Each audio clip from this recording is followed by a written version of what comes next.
Well, hello, shalom, everybody. I am back in Israel. It is boiling hot outside.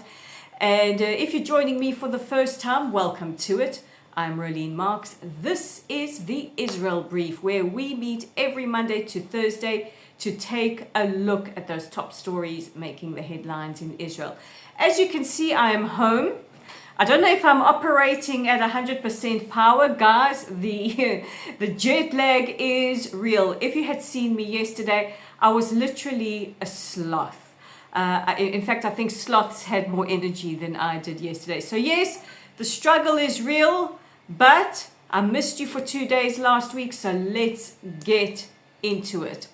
And we begin with the fact that it is day 598 since the 7th of October. I cannot believe that we are almost at day 600, where we have 58 hostages still captive in the Gaza Strip. We know at least 21 are alive, 3 we worry about their fates, and 35 were either murdered on the 7th of October and their bodies taken hostage, or they were murdered in captivity. We also have one hostage still held captive, or his remains held captive since he fell in battle in 2014 in Israel's Operation Protective Edge, that is Hadar Golden. We want all of them, without exception, home now. So let's take a look at those top stories, and we begin with news that the IDF have said that they plan to occupy at least 75% of the Gaza Strip within the next 2 months. The plan for this new offensive against terror organization Hamas is to move civilians into 3 humanitarian zones and push their offensive through to Rafah, Khan Yunis, and the north of the Strip. Meanwhile, Hamas has said that the IDF have occupied at least 77% of the Strip. Now, there have some reports been made public that Hamas is currently in its worst financial crisis.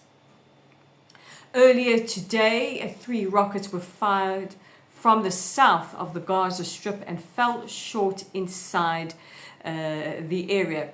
Now, of course, many rockets have fallen short over the years inside the Gaza Strip, killing and severely injuring many civilians. We can't forget that incident on the 17th of October in 2023, shortly after the war started, where a rocket fired by Palestinian Islamic Jihad fell short in the vicinity of the Al Ali hospital, causing damage to the parking lot, not to the hospital, and killing several civilians. However, of course, the mainstream media immediately ran off with the lie that it was Israel that fired that rocket. And we had this mass outcry around the world, proof that a lie gets around the world or spreads around the world faster than the truth has had a chance to put its pants on. Now, the IDF chief Arabic spokesperson has warned the residents of Khan Yunis a little bit earlier today to evacuate towards the Al-Mawasi humanitarian zone, saying that the IDF will launch an unprecedented assault against terror infrastructure. President Trump has hinted that there could be progress being made in a bid to end the war. Addressing the press following a briefing on where the US is with nuclear talks with Iran, President Trump said, we're making good progress. He says, I should have some news for you in the next day or 2. He said, it could be bad, but I think it's going to be good news. He says, we are working to end the war. We are speaking to the Israelis to see what we can do to end this war. Meanwhile, a Lebanese daily published today the fact that Israel had agreed to a framework put forward by a Palestinian American citizen by the name of Bishar Barbal. However, Israeli officials have denied that, saying that the proposal is not a proposal any government would agree to, and that Israel agrees to the Witkoff framework. The Witkoff framework is the framework that Hamas has routinely dismissed. Now, today is a very special day in Israel. It is a Jerusalem Day. Jerusalem Day celebrates that iconic day just following the Six-Day War in 1967, where Israeli troops won victory over the multiple Arab armies. They managed to take back Jerusalem, reunifying the city, and we can't forget those iconic words. The Temple Mount is in our hands, HaKotel Ma'arvi Beyadenu. And for the first time in decades, Jews were able to go down to the Kotel, down to the Wailing Wall, our holiest site. And since then, the city, both east and west, has been reunified. Now, what traditionally happens every Yom Yerushalayim is that we have a march around the city, especially around the city walls. And there have been clashes reported today between ultra-nationalists and Arabs in the Arab Quarter. If you aren't aware of how the old city is set up, you will see that there are 4 quarters: the Muslim quarter, the Christian quarter, the Armenian quarter, and the Jewish quarter. This has nothing to do with any apartheid laws, Candace Owens, or anything like that. That is just how throughout history the kind of topography of the old city has developed.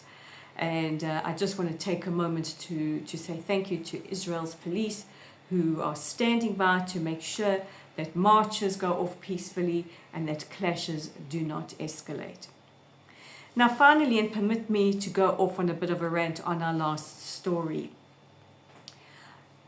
I was devastated when I was in transit last week from Melbourne to Dubai and then catching my connecting flight to Israel, when I switched on my phone to hear the devastating news that 2 Israeli embassy workers, Sarah Milgram and Yaron Leshinsky, had been brutally murdered by Elias Rodriguez, who said that he did it for Palestine and screeched, "Free, free Palestine," as he pumped their bodies filled with bullets.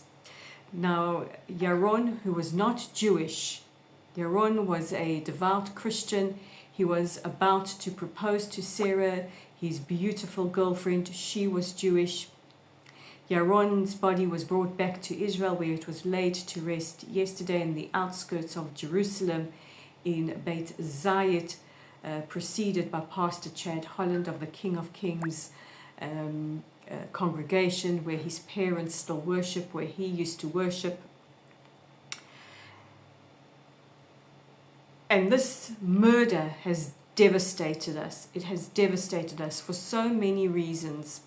And I'm going to speak about them now, but I first want to pay tribute to these 2 remarkable human beings who were embassy workers, who were committed to the cause of peace, who were committed to the Abraham Accords and all it stood for, who were respected, loved, and adored by their families, their friends, their colleagues, and all who knew them, who made real impact in the world, real positive impact in the world.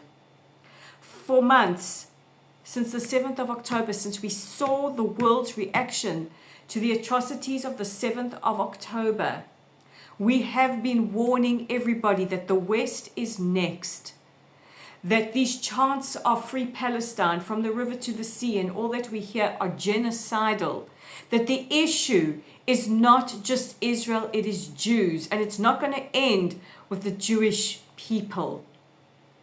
Hamas and their supporters have stated quite plainly, they have told you what their plans are. Now do you believe us? Yaron and Sarah were slaughtered, murdered, not just because their murderer thought they were Jewish, but because they worked for the Israeli embassy.